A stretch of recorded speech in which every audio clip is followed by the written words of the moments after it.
Tell me more about this technology. You're a technologist. You love technology. I'm a huge supporter and advocate for the embrace of technology, specifically within the context of liberation, because I feel like, when we think about the book, for instance, me self-publishing this book would not have been possible without the tools that were available to me via technology, with being able to design the entire book by myself before I would have to either have a designer that I knew or pay for one. I wouldn't be able to publish on a platform and be able to have these books sent out to whoever wants to order them, or the platform that I have now. Technology represents a democratization of creativity that never existed before. And the more people have access to sharing their stories and information, the more that we can advance as a collective. And I feel like when it comes to most of the problems in this world, it's a scarcity mindset and this idea that life is a zero-sum game, or that we have to compete for resources. And the fact that technology pretty much eradicates that idea and says, no, we can have a limitless amount of players in this game and we can all win. I'm so for that. And for that reason, and people always have their criticisms, of course, about how a lot of technology can be damaging to the environment, and that's very valid. But I also think about things in terms of a cost to benefit, and for the value that technology offers us and the ways that it can liberate us. I think the costs to the environment are justified, especially when we consider the other practices we're doing that are terrible for the environment, that are just second nature. And so, I could talk about it for a long time, and I have been passionate about it for a long time, but technology is a baddie. So do you think technology is a baddie? Do you work in technology, in your opinion? Like, I think you work with it. We all work with it. Yeah, exactly. I don't think that you can exist in 2025 without working with technology, unless you have your farm. You do the show Afraid or No Yeah, Alone, exactly. like 90 Days. But even then, like, in order to be on the show, you have to leverage technology. Yeah. But yeah, I specifically think about technology as the usher of information. And the more data we have, the more solutions that we can derive from the data. And so when we have machine learning and algorithms that are able to compile human behavior in a way where we don't have to guess anymore when it comes to policy, like take immigration, for example. Study after study after study, after decade after decade after decade has revealed to us that open borders and free migration leads to better outcomes for everyone, for the elite, for the impoverished, across the board. Productivity goes up, more jobs, more money in the hands of more people.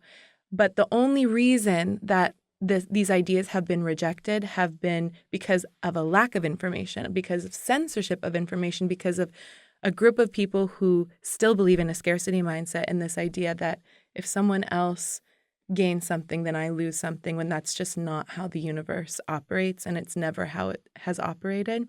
And when we just look at the data that is compiled through the aid of technological solutions and just like data organization, we can see in real time that, and we can also use strong arguments to reveal that more immigration, more freedom of movement benefits all of us. It's not even a situation where one person wins and one person loses. Everyone wins. And I'm such a big fan of a win-win deal.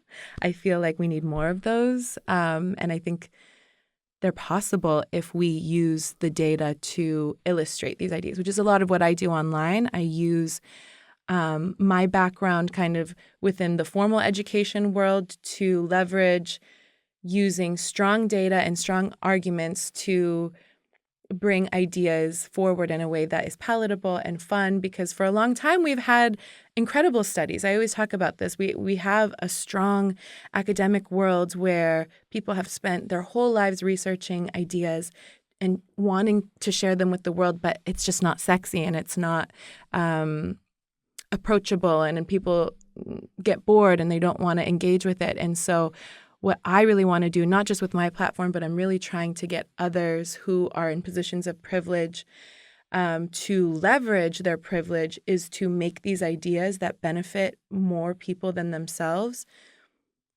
available through social media, through technology, through the tools that we have. So I'm trying my best, and I just want more people to do that. And I feel like you're also one of those people. And so I'm super excited to be having this conversation so that we can just continue getting these messages out in a way that's fun and in a way that is not boring and not feeling it's like yummy. work. It's Yummy. digestible. I think something I do as an artist, I can pat myself on the back here, is I make dense things yummy. Okay.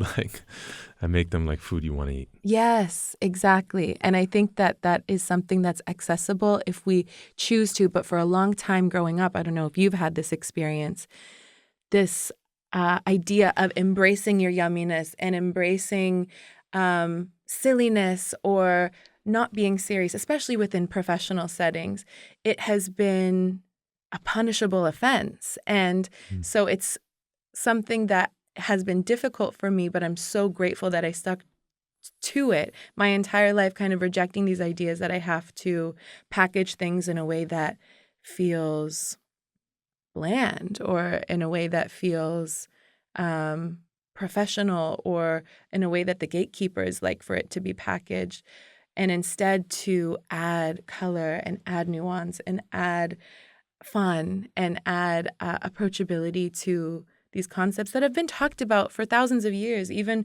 an abundance mindset, philosophers have been talking about it for a long time, but it's just been so unapproachable. And I think now more than ever, we have an opportunity to make these concepts more approachable. Wait, before we go any further, who are we speaking with?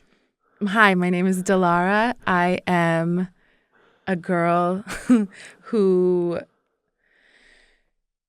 is living life for the first time, and I have had, a very American experience growing up. I was born in Canada, but I have lived in the United States since I was 5 years old. I have been undocumented my whole life. I still am. And I feel like I am here and that my purpose and my job is to question the rules and to create better ones, and to use the tools that I have been given and the gifts that I have been given to make a world that is more fun, more fair, more sexy, and more equitable. And I hate defining myself. I hate that question, like, who is Dellara? Because I feel like I'm changing all the time. I feel like every day Amen. I'm cringing at the person I was the day before. And then like a week after, I'm like, oh, but I love her. Let me be kind to her. And she did the best she could with what she knew. But I think I have locked down, if I had to think about my identities, really just someone who has always been skeptical about the way that we do things in the world. And I just want to choose courage and to choose love in my design of a better world. And yeah, I'm just doing my best. I love your vow. I've been thinking about vows lately. One of my teachers, Thich Nhat Hanh, talks about a vow. It's really beautiful, he says, and powerful to make a vow of your life. Yeah. I vow to be an agent of peace, or I vow to be joy. I vow to create healthy communities. Yeah. And you had a lovely vow. I vow to make the world more fun, more free, more sexy. Free, yes. We'll get into the Dreamer's Playbook, which is your book. But for those who heard this incredible love and dissertation on what technology can do for us, that was because your left hand is in silver, which stands for technology, and your right hand is gold. The nails, not the whole hand, is gold, which stands for ancestors and past, and maybe the medicine of that. ancient wisdom, ancient culture. wisdom. And so take me to the right hand, take me to the nails, take me to Canada, to here, to how does a young Dellara become in love with technology? Why aren't you in tech? Why aren't you in Silicon Valley? What? Yeah. Yeah. I mean, first of all, thank you for your beautiful and generous description. I have always been so, I've been so interested in technology from the moment that being able to create a video in the home was possible. Like I remember I was, How old? I think maybe like 8 years old. Cell phone or computer? Computer, like webcam on like separate to the computer that you would get and plug in into the USB, and it would just kind of sit on top of the computer. And I remember just being so excited at this opportunity to record in the home and to create in the home. And I also grew up completely immersed in music, and music was my first love. And so when YouTube kind of came on the scene in my, early life, in my preteens, teens, I was like, wow, what an incredible opportunity for me to share music on this platform. I don't know what can come of it, but what I do know is I can sing the songs that I love, post them the day that the music video comes out, and hope that people, when they're searching for the music video, find me. And that was my first kind of relationship with the power of a connected world, a globalized world. And that is just not possible without technology. The ability for us to share our voices and to share our stories. For the majority of time on Earth, it was the stories that you were able to be exposed to were restricted to your geographic location, which oftentimes is not at all through, I mean, I would say most of the time is not at all through your own choice. You don't choose where you're born. You don't choose what family you're born into. But studies show that where you're born and the family that you're born into pretty much can predict the outcome of your life and, where you will end up within the socioeconomic framework, as well as where you will probably end up location-wise. And your life can be predicted by where you were born. And so when I was a young girl, being able to see how technology was disrupting how someone's whole life could be changed through globalization and through the connecting of stories. I don't think I was understanding it like that when I was younger, but there was definitely an alchemy happening. There was something where I was like, I love this. I was very much a girl on the internet. I loved going on online forums. I was a huge fan of this band called Tokyo Hotel. They were a German band, and I learned German online because I wanted to learn their lyrics, and I was just so obsessed with them. And I was able to connect with fans all over the world and share these experiences. I'm even a little ashamed to say, like, I wrote fan fiction about this band and posted it In online. German? Not in German, no, in English. There was a big, they had a huge global presence. And being able, and I still have like I have multiple friends today that I made online, as a young person. So I think a lot of my love for technology and for the digital world comes from how much I benefited from it as a young person. One, being able to share my passion of music. Two, being able to connect with others who shared, my love for a certain musician. And then also the ability for me to learn online in a way that just, if you are a girl in Afghanistan today and you don't have access to the internet or to the computer, you are just cut off from so much that the world has to offer. So I feel so strongly about how much technology can uplift. And so I've just been a huge advocate for, let's celebrate technology. Of course, let's use it in a way that's responsible.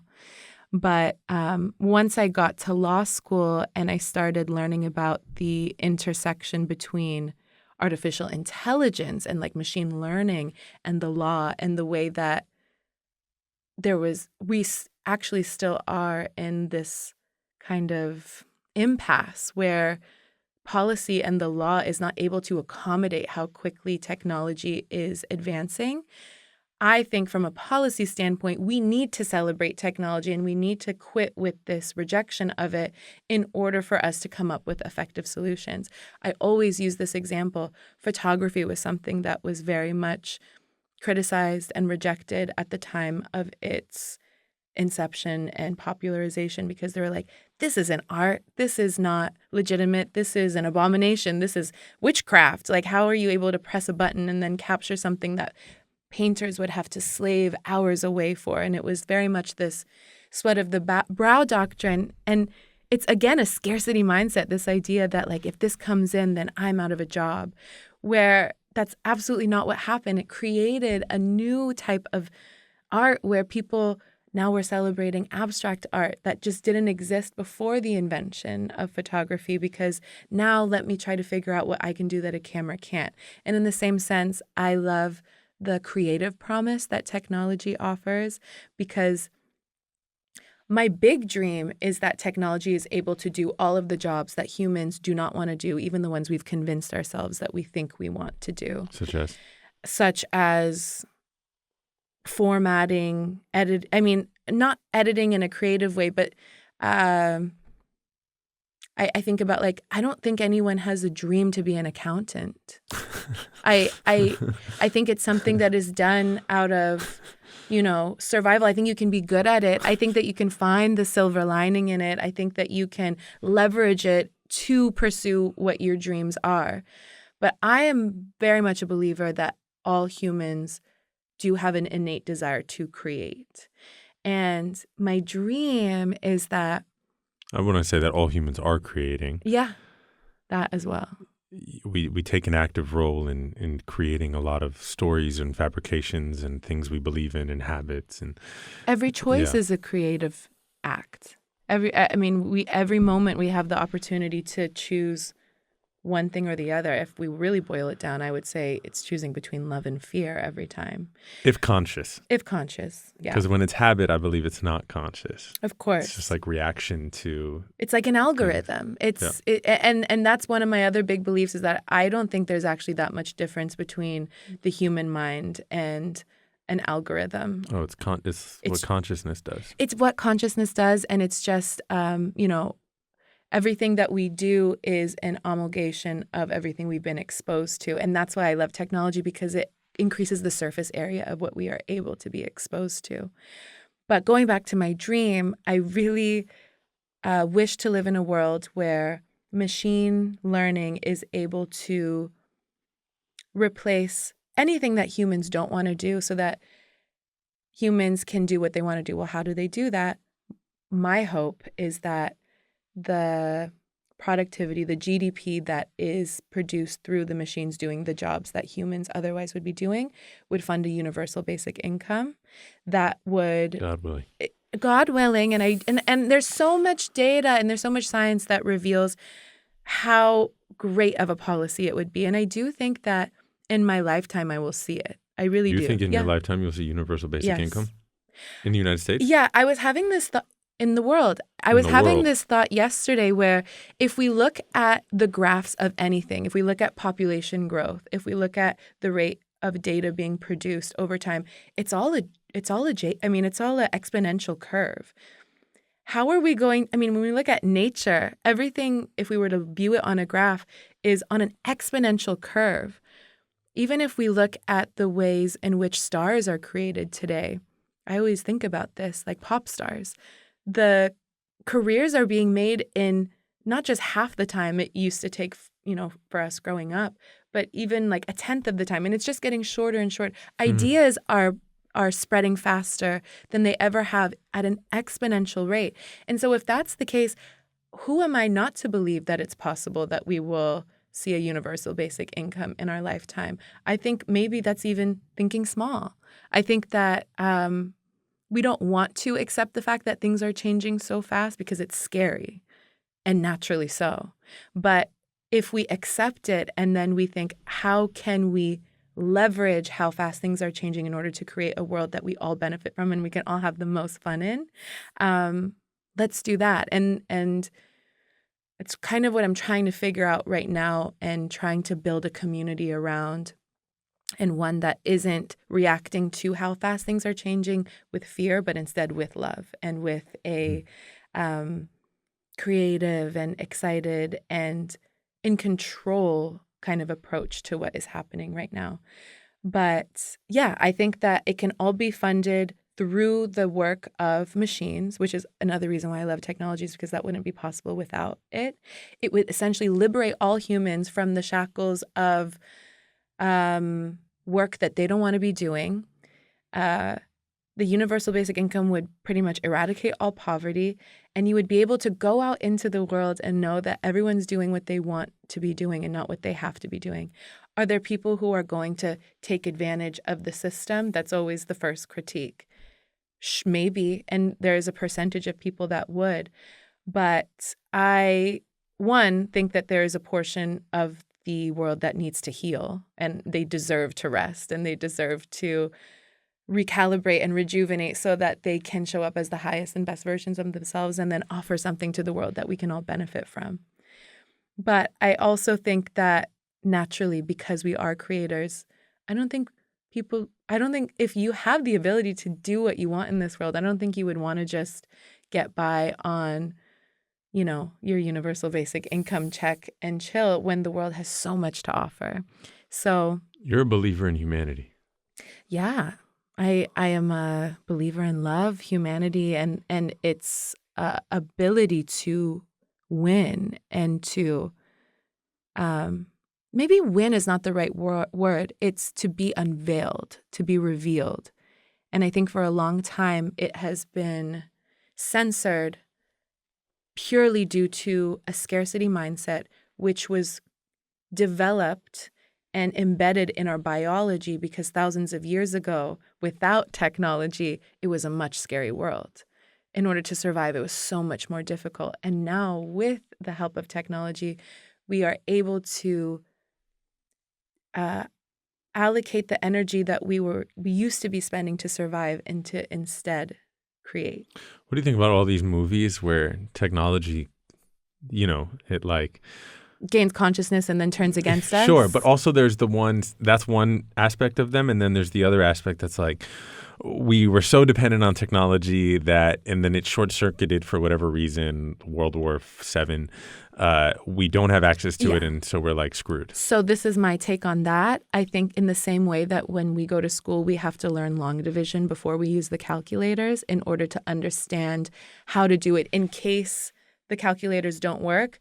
I very much think that we need to be teaching how to write an essay, how to communicate orally. I'm a huge advocate of speech and debate, and in my lifetime, I really want to see it accessible to every student around the world because the ability to communicate an idea, I think, is so integral to the world that I want to live in. So you want the gold nail polish to lead into the... Yes. You want the youth to have the gold. Yes, exactly. Use your hands. Have the foundation of the gold in order to create a shinier silver that can, illuminate everything. I'm a believer that once you learn how to write an essay on your own without technology, to then leverage, technology like ChatGPT or whatever it might be a few years from now, to start asking better questions with the tools that we have. Like the questions and the conversations that I'm having with ChatGPT are so much higher quality than they would be without those sorts of tools. And asking higher quality questions leads to higher quality solutions. And my whole idea is like the more we give people the power to access better solutions, the more the whole world benefits.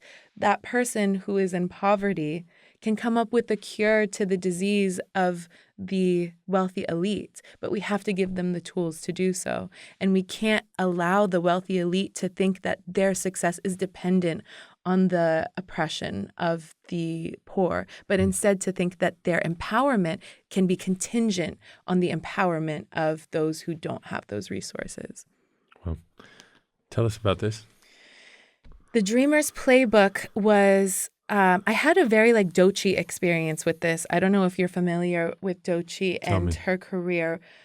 She is an incredible musician, and this last album that she created, which is an amazing album, she gave herself the constraint of 1 month to write it. And then it ended up being Won all the celebrated. Grammys, Yeah, exactly. And I loved that concept of creating within a constraint. And I think for a long time there has been this romanticism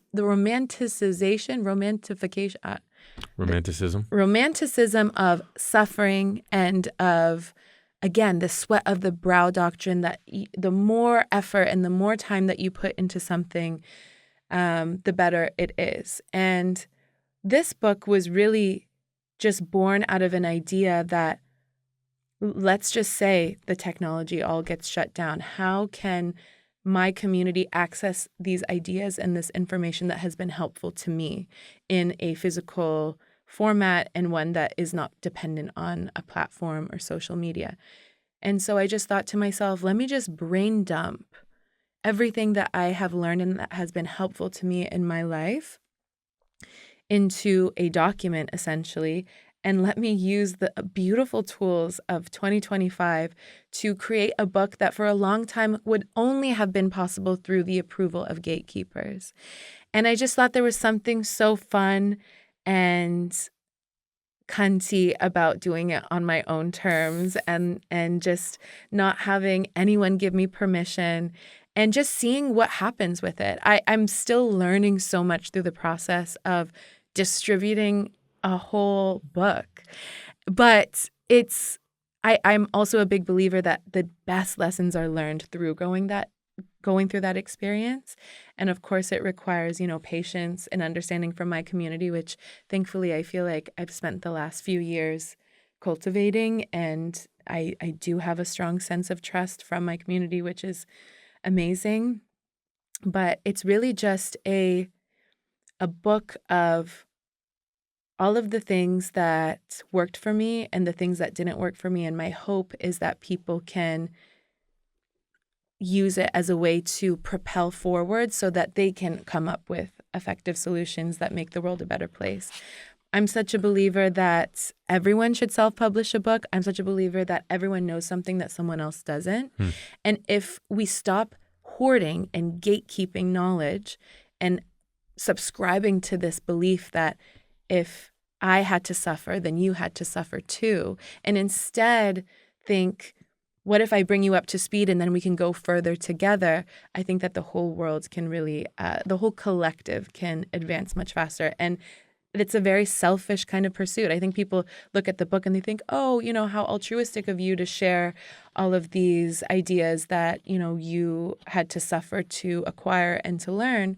And I think, no, this is actually a very selfish project, because the more I equip the world with the skills that I had to go through a certain amount of time to learn, the more others can advance and create a world that I benefit from. So, can you give me a one-liner? I'm going to name 5 sections, and you'll give me a one-liner. Sure. Gaming the education system. The education system is not necessarily designed for people who don't subscribe to the identity that the larger systems of the world want us to subscribe to. And so in order to maintain your authenticity, you have to be strategic in succeeding with an education system without compromising your identity. And here are the ways that I did it. Sick. Yeah. I like to say the education system wants also-rans. In a horse race, there's the winner and there's the also-rans. And the education system is not designed to create winners. It's designed to create also-rans. Yeah. That. And also just like obedient people. Yeah. And not question askers, exactly. but like followers. Yeah. Cultivating confidence.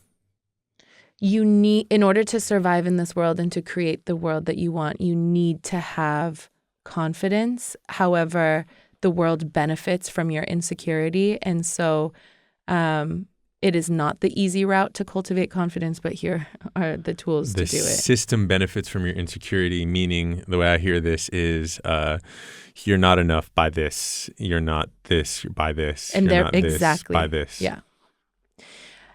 Not just that, but the more insecure you are, the less willing you will be to advocate for a better world. Because if you don't believe in yourself, how are you going to believe in the world that you're advocating for? Yeah. If you don't believe in yourself, how are you going to believe in the world you're advocating for? Yeah. You have to be peace before you create peace. Exactly. Yeah. Activism, advocacy. One, you need to be able to advocate for yourself before, not even necessarily before you're able to advocate for others. Sometimes advocating for others is how you learn to advocate for yourself. But again, in order to create your dream world or to create a world that you want to live in, it requires you being able to advocate for that world. So the book kind of operates in a foundational structure where one chapter sits on top of the other. So once you build that confidence, then you need to be able to figure out how to advocate for the world that you believe in. Confidence is now coming up again. What is confidence in one sentence? Like for someone listening right now, they want to feel more confident. What is it? Confidence in one sentence would be, it's not about being, let me think about this one. Confidence in one sentence. You are confident? I'm asking you. I have a very unique relationship with confidence because I grew up in a environment that very much benefited from me not being confident. So while I have a lot of deep, deep confidence, I also am shaped by a lot of insecurity. However, I'm grateful for my insecurity because it allows me to connect with others. And I also think that contrast is necessary for everything. I think that I possess both. I would say confidence in one sentence is surrendering to, not to get super spiritual. Oh, yeah, go for it. But it's surrendering, Yeah. it's seeing myself through God's eyes. Confidence is seeing myself through God's eyes. Yeah. And insecurity is seeing myself through any other lens. And once I lean into that, yeah, I'm capable of anything. But of course, it requires a consistent reminding of the self because the physical world can be very distracting. I love this deeply. I mean, I do feel insecurity is built on the idea that if we need gratification and approval from other people, we will always need it. It's like hungry ghost. We will eat and eat and eat and eat and never be full. Mm-hmm. You know, absolutely. It's a bottomless hole for sure. And so this thing to see yourself through God's eyes is, for anyone who wants a different word, it's, maybe just to remember you are whole as you are. Exactly. Like you right were here. born worthy. Yeah. Lifelong learning. Lifelong learning is kind of a way to reclaim education in a world where the education system is so inherently flawed. And this idea that I think we are naturally curious and we're naturally learners. However, the education system has cultivated such a terrible relationship with learning where now we equate learning with work or punishment or, something that feels icky. And I think that if we rewire that relationship and lean into learning and even every new person you meet, approaching it as an opportunity to learn something as opposed to categorize or to generalize, I think is really important in order for us to show up as the best versions of ourselves and to create the worlds that we want to create. Finally, manifestation. Manifestation, the key, the ultimate helper in all of our endeavors. I had to include manifestation because it has been such a powerful tool and theme kind of in my life. And it really encapsulates everything that comes before it in the book. But it's this idea that when you choose the most loving and authentic version of yourself, instead of choosing fear, that the universe aids you and rewards you in miraculous ways, in ways that can't be attributed to logic, that can't be attributed to, I mean, I was going to say can't be attributed to science, but I think that there are a lot of scientific principles within manifestation, in the sense that I feel like it's very repeatable and very testable and observable. But I think when it comes to wanting to advocate for a better world and to create a better world, we have to use all the tools at our disposal, and to leave manifestation on the table, I think, is just a terrible mistake. And so it's a pretty simple formula. It's getting clear about what you desire, which is the first. I mean, it's huge. It's insane how many people are not honest with themselves about what they want. They don't even consider to think about what it is they truly want in their heart. I grew up always asking people the question, if you were guaranteed a $5 million salary, but you had to work 40 hours a week, what would you pick? And what was so interesting to me was not even people's answers to this question. It was how many people didn't even consider, what would I do with my life if I had full freedom? They are consistently in a survival state and thinking about, what can I do with what I have? And if we aren't honest with ourselves about what we truly desire, how are we ever going to get there? And so the first step is being honest with yourself about what it is you truly want. And then I think there's really only 3 steps.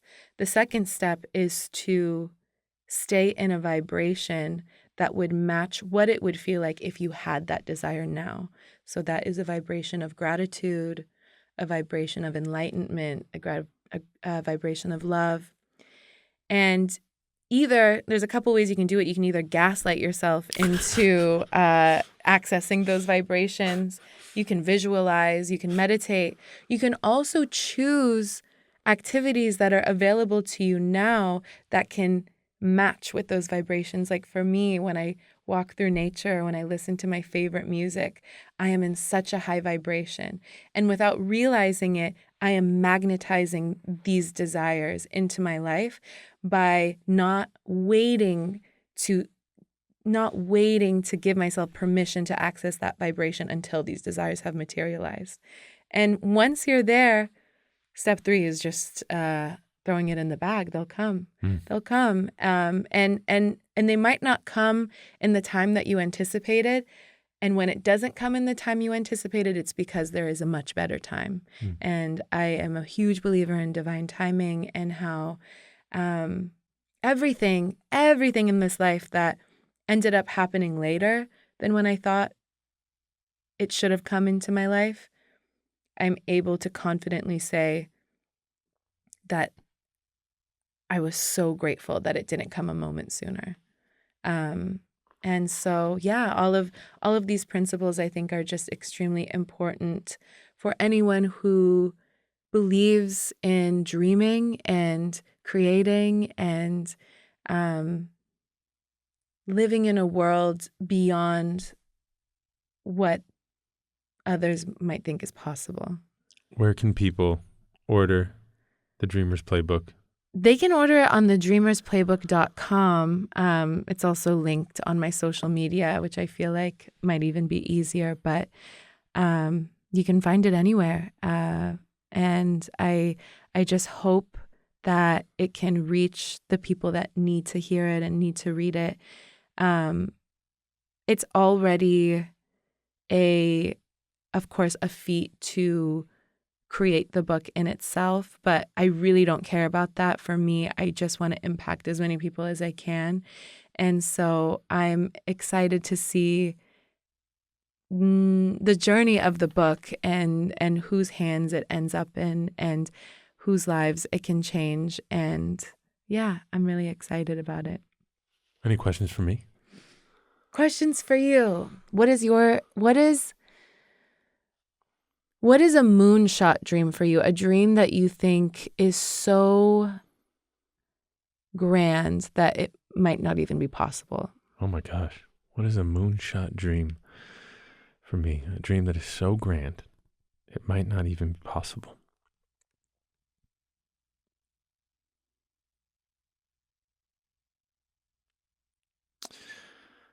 Is this a cop-out answer? I've accomplished a lot of my dreams, and I think that's where I'm at right now, which is weird.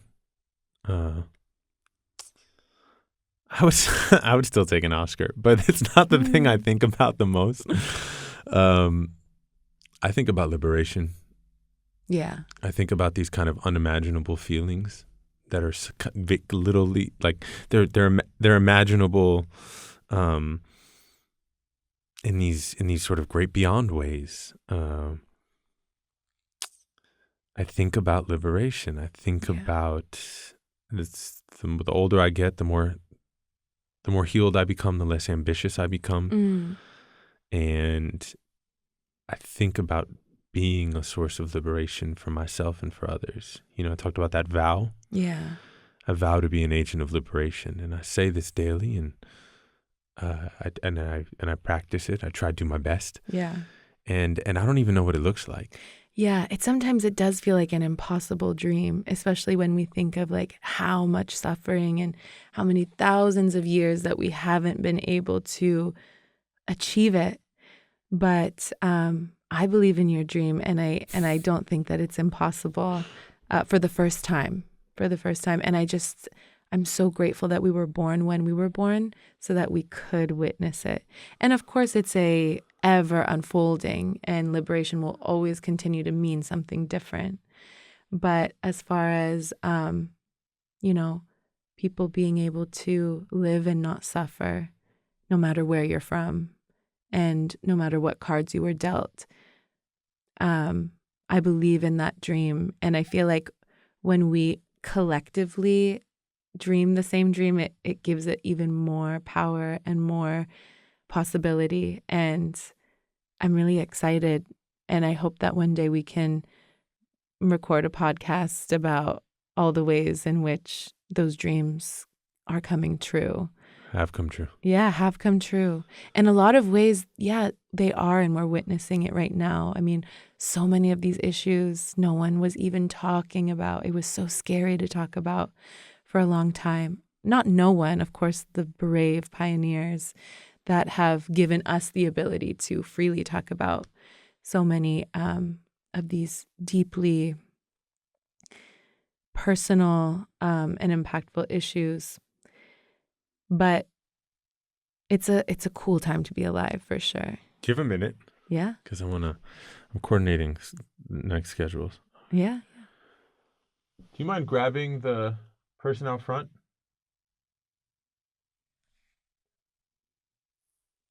Is Jordan there? You can. Thanks. I want to talk to you about one last thing before we slip this. I have a thing with manifestation. I have an issue. Okay. And I feel privileged to say this because one of my issues with manifestation is there are times where two things. Manifestation can feel selfish. You know, like someone's like, I want this thing. And there are so many, can we manifest for others as well? Which I'm not saying everyone doesn't do this. I think some people do this. My other thing with manifestation, this is why your question is so wonderful to me. I am at this crossroad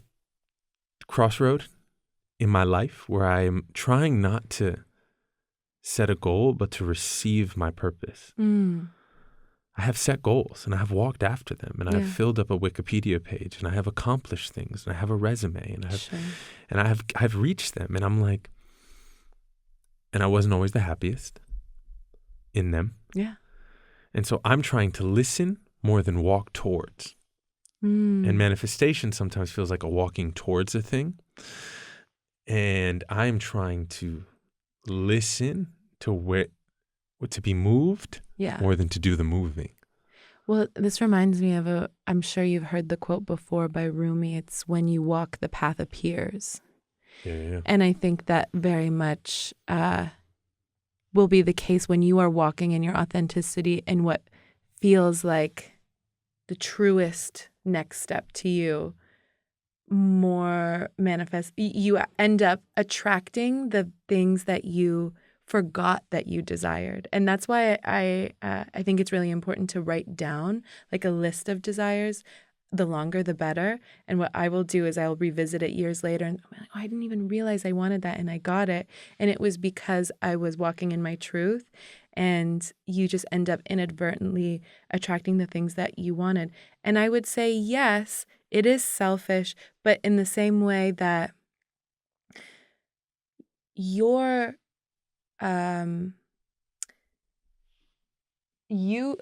you realizing your dreams is a gift to the world. It's actually not as selfish as you would imagine. You actualizing the highest and best version of yourself and the most loving and the most gracious and empowered version of yourself is a gift to the world. So I think it's honorable that you would think about it that way and think, oh, I don't want to, be selfish with the demands I make to the universe and just kind of be like, well, I want this and it better happen, but rather to use that opportunity to be intentional about what it is you truly want. Because I don't think your true desires, the desires of your higher self and your highest self, could be selfish. I think that it might be seen that way from those who are committed to misunderstanding you, but your empowerment is related to everyone else's empowerment. And so I think it's very important for you to continue walking that path. And then, more will be revealed to you as you continue to walk. And that's the deliciousness of life, is like not even knowing what desire you're going to have a year from now. And that's why contrast is so important, because when we go through negative experiences, it gives birth to new desires that we wouldn't have had otherwise. Abraham Hicks, yes, my favorite girl. It's one soup pot, and we're all putting ingredients in. And if we can put in the most yummy ingredients, we make the soup taste better. For everyone. Exactly. I will be the most yummy, delicious thing that I can possibly be. Yes, exactly. Thank you. Me too. I promise I'll do the same. Thank you. Thank you, Abraham.